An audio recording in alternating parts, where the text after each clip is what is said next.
Je suis Guillaume Simonin, donc je suis cadre technique à la Fédération française de tennis de table et je suis responsable de la formation des jeunes qui correspond aux moins de 15 ans. Aujourd'hui, on est au TT Range Vendée qui organise ce top national des moins de 10 ans. C'est un top 16, donc il y a 16 garçons et 16 filles, donc 32 joueurs qui sont là en fait pour faire une compétition de début d'année un petit peu pour s'évaluer. Voilà, l'objectif là aujourd'hui de la formation, on est plus dans le repérage, donc dans l'évaluation. Il y a quelques petits qui ont déjà fait un stage il y a 6 mois de ça, juste avant les vacances scolaires.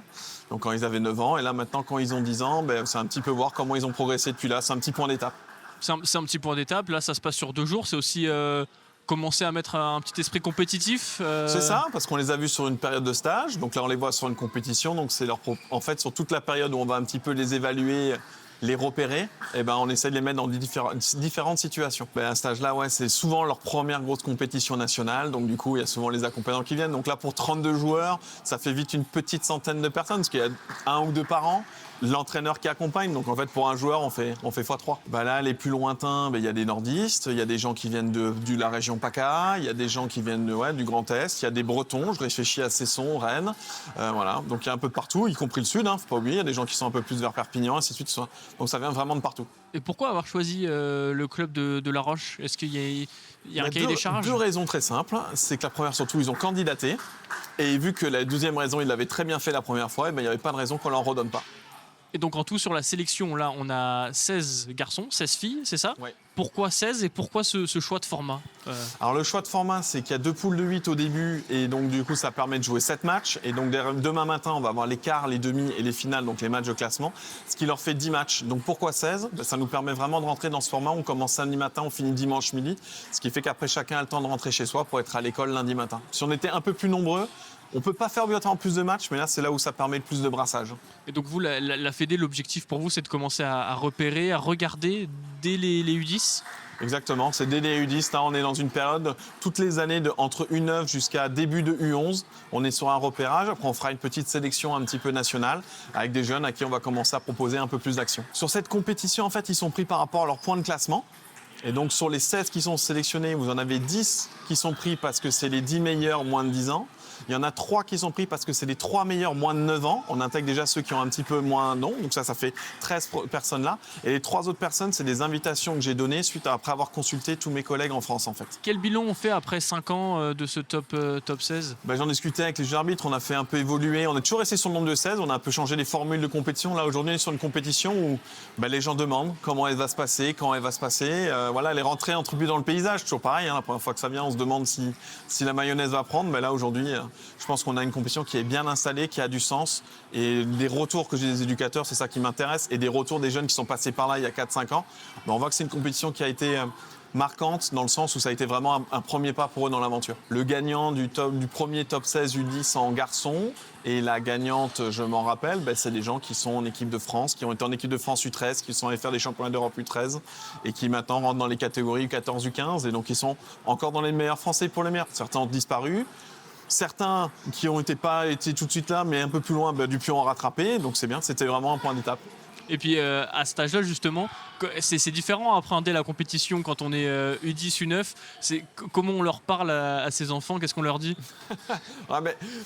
En fait, comment ils gèrent leurs émotions, c'est un peu ça l'idée. Mais en fait, est-ce qu'ils ont peur? Est-ce qu'ils sont en colère? Et en fait, la réponse va dépendre de la réponse à cette question. Mais c'est ça qui est bien, c'est que sur une compétition comme ça, ils savent qu'ils arrivent, qu'ils vont faire 10 matchs. Qu'ils aient 10 victoires, 10 défaites, ils vont faire 10 matchs. Donc pour les entraîneurs, ça c'est de l'or en barre parce qu'ils ont 10 moments à passer avec eux, ils ont du temps entre les matchs et ainsi de suite. Et donc c'est là où justement ils vont récolter des infos pour mieux connaître aussi leurs joueurs. Et puis, est-ce que vous sentez l'esprit compétitif déjà à cet âge-là chez certains? Il y en a chez qui c'est très très marqué. Il y a des gens qui sont beaucoup plus extravertis, d'autres qui sont introvertis. Les deux fonctionnent pour être performants, il n'y a pas de souci.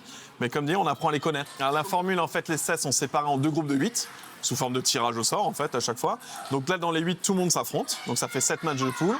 Et donc ce classement après de 1 à 8 ce soir, ça va être fait. Si je suis dans les 4 premiers, je vais aller jouer les quarts de finale contre les 4 premiers de l'autre poule. Et en fait, ça va se croiser. Le premier d'une poule va jouer le 4e de l'autre.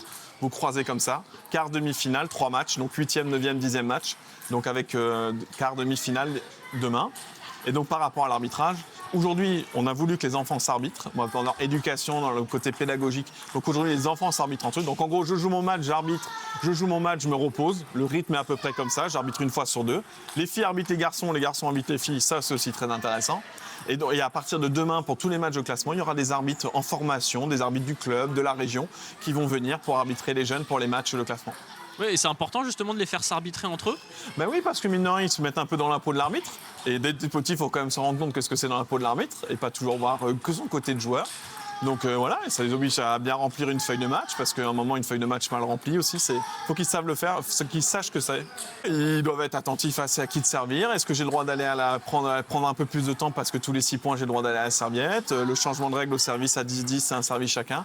Ils le savent en tant que joueur, mais à eux de le faire respecter des fois en tant qu'arbitre. En termes de niveau, qu'est-ce que vous voyez? Mais ma vraie sensation, c'est qu'on a une belle homogénéité. Parce qu'on en parlait avec le juge d'arbitre juste avant, il va y avoir des départages, je pense. Ce ne sera pas clair et net. Donc ça prouve qu'il n'y a pas quelqu'un qui domine largement pour le moment. Je crois qu'il y a un garçon qui est invaincu pour le moment, mais chez les filles, je ne crois pas qu'il y ait encore quelqu'un d'invaincu. Bon, il y avait un match qui jouait pendant qu'on parlait, donc peut-être ça a changé, mais voilà. Non, c'est assez homogène et homogène dans le bon sens. C'est un homogène plutôt vers le haut. Voilà, c'est pas un homogène mou, mais c'est un homogène vers le haut, donc c'est très intéressant. Là, on voit justement, je regardais un peu quand je suis arrivé, on voit Côte d'Or, on voit différents départements, différents clubs.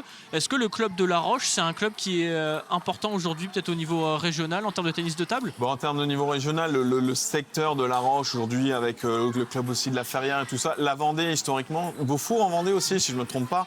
Voilà, il y a toujours une formation des jeunes quand même en Vendée. Voilà, après ça tourne en fonction des clubs et des générations.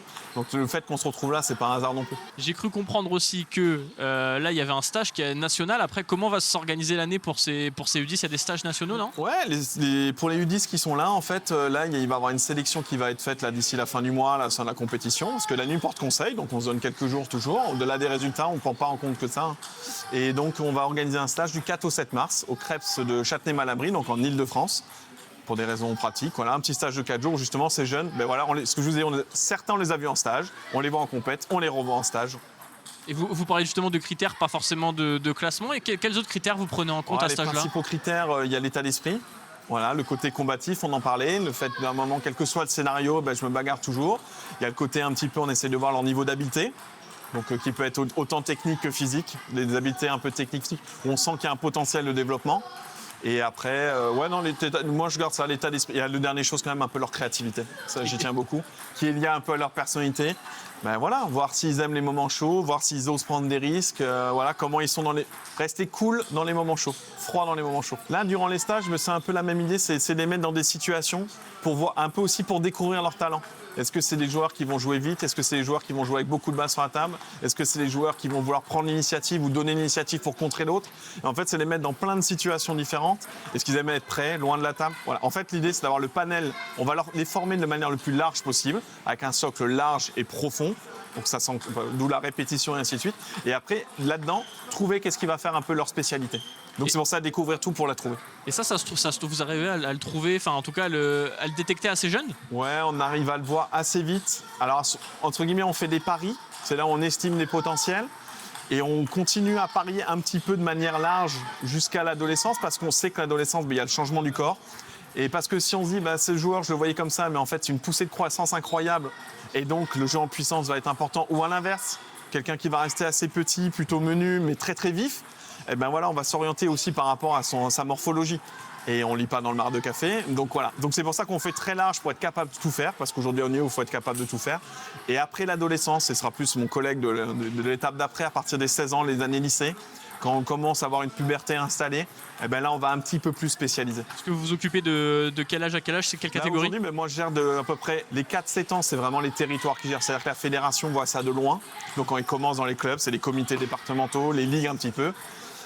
De 9 à 15 ans, la fédération est présente et moi, je suis responsable de cette partie-là. Je les connais à partir de 9 ans et donc je vais les suivre jusqu'à l'âge de 15 ans avec des responsables plus précis. J'ai une collègue qui est là qui est plus en charge des 11 ans, un collègue qui est là plus en charge des 13 ans, puis des collègues garçons-filles en 15 ans. Eux, ils ne sont pas là pour le moment. Ils les laissent venir quand même.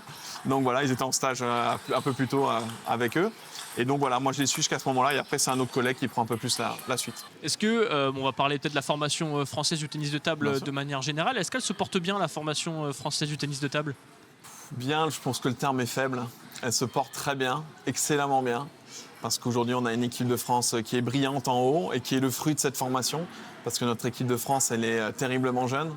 Voilà, entre Alexis et Félix qui ont moins de 25 ans, et pour pas dire Félix qui vient à peine d'avoir 18-19 ans. Chez les filles, c'est pareil avec Pritika et Charlotte qui ont 21 et 20 ans. Donc on a vraiment des jeunes, voilà. Et à côté de ça, on a des juniors filles, donc des moins de 19 ans qui sont doubles championnes d'Europe par équipe. On a des cadettes filles qui sont vice-championnes d'Europe par équipe. On a une équipe de France des moins de 13 ans qui est championne d'Europe par équipe mixte. Donc elle va très très bien, la formation française, un peu à tous les étages. Donc on espère continuer. Est-ce que vous, en termes de licenciés depuis 2-3 ans, est-ce que vous sentez une augmentation La fédération de tennis de table, je pense que ça a été la fédération olympique qui a le plus progressé.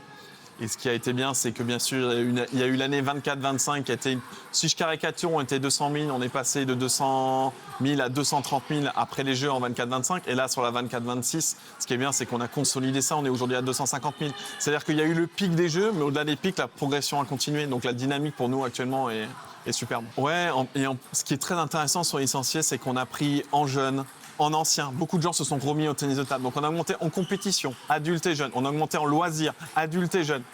Donc en fait, dans tous les secteurs, on a augmenté chez les masculins et les féminins. Voilà, c'est pas, on a juste pris des petits garçons qui veulent jouer comme Félix. Non, ça allait au-delà de ça. Les parents ont repris, je pense, pour jouer avec leurs enfants, bien sûr. Mais en tout cas, voilà, l'engouement est vraiment assez général. Et je parle même pas en plus des gens vraiment en loisirs, des gens qui ont commencé le ping en réalité virtuelle aussi, qui se développent beaucoup. Donc on est vraiment sur tous les canaux. Aujourd'hui, la formation française, où vous la classeriez au niveau européen et au niveau mondial ? Au niveau européen, je pense qu'on est on va résumer dans le top 3. Là, au dernier championnat d'Europe, on en fait encore plus de 10 médailles. Je ne sais pas si par rapport au nombre de médailles d'or, on était la première nation ou pas. Voilà, mais en nombre de médailles, on était la première, je suis à peu près sûr. Donc voilà, il y a la Suède. Mais la Suède, pour comprendre l'histoire quand même, la Suède a autant de licenciés que nous en Ile-de-France. Donc voilà, donc sur le volume, c'est sûr qu'on va les battre. Après, sur la qualité, on sait que les Suédois, ils ont un Suédois qui est très performant aujourd'hui. Mais la vraie force aujourd'hui qu'on a, c'est qu'on est bon en garçon et en filles. Et chez les moins de 15 ans, les moins de 19 ans, enfin voilà, tout ce que je vous ai expliqué avant, on est vraiment très très complet. Et un autre pays qui peut être proche de chez nous, il y a la Russie qui exclut aujourd'hui de toutes les compétitions internationales, ça c'est particulier. Et vous le ressentez, ça aussi, la médiatisation du ping, là, qui depuis 2 ans vraiment... Comme l'équipe s'y intéresse, c'est intéressant. Bon, après nous, il y a tellement de compétitions, c'est comme le circuit tennis, on ne peut pas avoir toutes les compétitions à télé, donc il faut aussi qu'il y ait un suivi web télé derrière pour que tous les matchs soient visibles. Donc ça c'est intéressant. Non, aujourd'hui, sur le nombre de coupures presse, je ne fais pas les statistiques, les statisticiens de la Fédé de la com se régalent sur le nombre de followers, le nombre de vues, le nombre d'articles dans la presse papier, écrite, web, ainsi de suite qui augmente. Aujourd'hui, c'est sans cesse, donc pour nous, c'est superbe.